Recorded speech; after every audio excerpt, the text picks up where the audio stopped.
कायम दायम रहा ये प्रोग्राम कंहिंजे दिल आज़ारी जे लाइ नाहे, कंहिंखे ॾुखाइण जे लाइ नाहे, सच इहो आहे इस्लाह उम्मत मुहम्मद सल्लल्लाहु अलैहि वसल्लम जे लाइ आहे।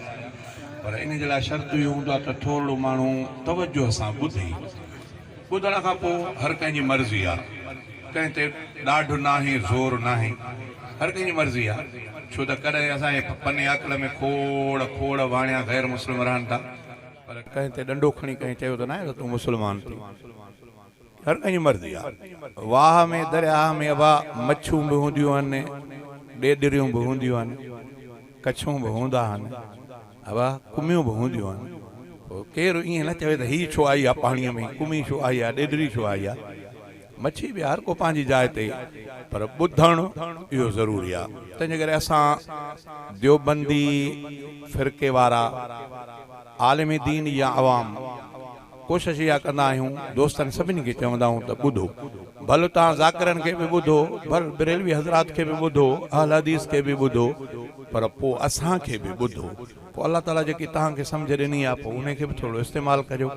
पोइ सम्झ तव्हांजी सही कमु कयो त अल्हम्दुलिल्लाह फ़ाइदो थींदो, जे न थियो त पोइ त हर को पंहिंजे मुंहं सां अल्लाह खां दुआ थो कयां त अल्लाह ताला इंशाअल्लाह हुननि जलसनि जो असरु ज़ाहिर कंदो। थियो आहे, अञा बि इंशाअल्लाह थींदो।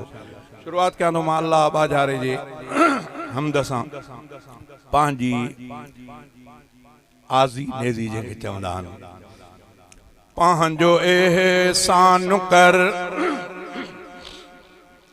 या खुदा माफ़ कर, पंहिंजो एहसान कर या खुदा माफ़ कर, दिल के हर डोह खां साफ़ शफ़ाफ़ कर, पंहिंजो एहसान कर या खुदा माफ़ कर, पंहिंजो एहसान कर या खुदा माफ़ कर, दिल के हर डोह खां साफ़ शफ़ाफ़ कर, पंहिंजो एहसान कर। ख्वाहिशुनि थे छिकियो तरफ़ शैतान जे, भुलिजी पियो में कढ लॻी नफ़्स नादान जे। ख्वाहिशुनि थे छिकियो तरफ़ शैतान जे, भुलिजी पियो में कढ लॻी नफ़्स नादान जे। कर करम ख़ासि को मूं ते लुहाफ़ कर, दिल खे हर डोह खां साफ़ शफ़ाफ़ कर, पंहिंजो एहसान कर या खुदा माफ़ कर, दिल खे हर डोह खां साफ़ शफ़ाफ़ कर, पंहिंजो एहसान कर। डोह एॾा थिया गण खां बे, डोह एॾा थिया गण खां बि अणगणिया, अहिड़ा कम मूं खां थिया तोखे जे अणवणिया।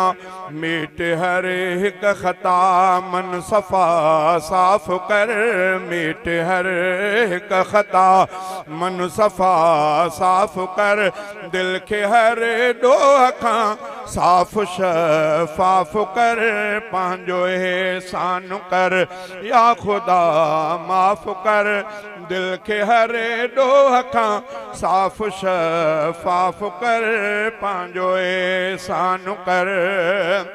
थो कुशादी ॿुधा तुंहिंजी रहमत धणी, घुर्ज तुंहिंजे इनायत संदी आ घणी। थो कुशादी ॿुधा तुंहिंजी रहमत धणी, घुर्ज तुंहिंजी इनायत संदी आ घणी। फेरो कर फज़ल जो कीन इंसाफ़ कर, फेरो कर फज़ल जो कीन इंसाफ़ कर, दिल खे हर डोह खां साफ़ साफ़ कर या खुदा पंहिंजो एहसान कर या खुदा माफ़ कर, दिल खे हर डोह खां साफ़ शफ़ाफ़ कर, पंहिंजो एहसान कर।